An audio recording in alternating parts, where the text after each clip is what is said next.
వారంతా భక్తులు. పిలిస్తే పలికే దేవుడు ఆంజనేయుణ్ణి ఏకకాలంలో హనుమాన్ చాలీసాతో ప్రార్థించారు. ఆ విశేష ఆధ్యాత్మిక కార్యక్రమం తెనాలిలో ఉగాది వేడుకల్లో నిర్వహించారు. స్థానిక బోస్ రోడ్లోని శ్రీ వాసవి కన్యకా పరమేశ్వరి దేవస్థానం ఆవరణలో గురువారం సాయంత్రం శ్రీ పరాభవనామ సంవత్సర ఉగాది వేడుకలను ఘనంగా నిర్వహించారు. శ్రీ హనుమాన్ సేవా సమితి తెనాలి శ్రీ పంచముఖ ఆంజనేయ స్వామి సంకీర్తన బృందం సంయుక్తంగా సాయంత్రం 5 గంటల నుండి సహస్రగల శ్రీ హనుమాన్ చాలీసా పారాయణం చేశారు. వందలాది మంది భక్తులు పాల్గొని ఏకకాలంలో భక్తిపూర్వకంగా హనుమాన్ చాలీసా పారాయణం చేశారు. ముందుగా ఆంజనేయ స్వామికి ప్రత్యేక పూజలు చేశారు. అనంతరము ప్రవచన సుధాకర బ్రహ్మశ్రీ మునుకుట్ల విశ్వనాథ శర్మ పంచాంగ శ్రవణం చేశారు. తెలుగు సంవత్సరాది తొలి రోజున సహస్రగల శ్రీ హనుమాన్ చాలీసా పారాయణంను గత 5 ఏళ్లుగా చేస్తున్నామని నిర్వాహకులు చెప్పారు. కలియుగంలో ఆంజనేయుడు పిలిచే దైవమని చెబుతూ ఆయన్ను సామూహికంగా ప్రార్థిస్తే ఈ సంవత్సరం అంతా సుఖశాంతులు కలగాలని ఈ ఆధ్యాత్మిక కార్యక్రమంతో కోరుకున్నట్టు చెప్పారు.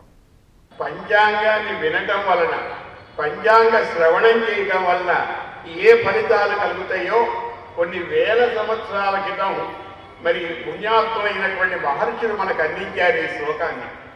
శ్రీ కళ్యాణ గుణావహం, కళ్యాణ గుణాలు, మంచి గుణాలు మనకు అలవడాలన్నా, శత్రువులు తొలగిపోవాలన్నా, దుస్వప్న దోషాలు ఉండకుండా ఉండాలన్నా, గంగాస్థాన పుణ్యము కలగాలంటే, గోదాన పుణ్యము కలగాలి అంటే నానా కర్మ సుసాధనం, అనేక పనులు మనం తలబెడుతూ ఉంటాం ఈ సంవత్సరం అంతా. ఆ పనులన్నీ కూడా సుసాధ్యం కావాలి, జయప్రదం కావాలంటే పంచాంగం ఆకర్ణ్యత. పంచాంగాన్ని శ్రద్ధగా వినండి, పంచాంగాన్ని ఒక దేవతగా భావించండి అని చెప్తూ ఈ సంవత్సరము పరాభవాహ్వయం వందే నర్యాప సముదర్శితం. ఈ శ్లోకానికి ఈ పరాభవనామ సంవత్సరానికి ప్రార్థనా శ్లోకం అండి. చాలా పంచాంగాల్లో ఇది ఉండదు, ఎక్కడో ఒక విశేషమైనటువంటి గ్రంథంలో తీసుకుని వచ్చాను.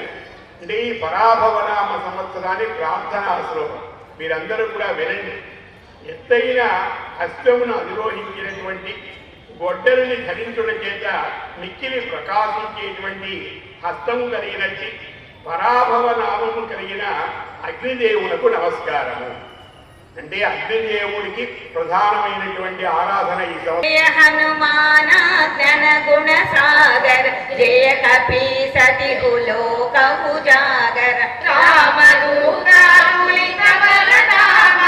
అంజలి పుత్ర పవరసుత రామ మహావీర విక్రమ భజరంగి కుమతి నివార సుమతి के संगी कांचन वरण विराज। जय हनुमान।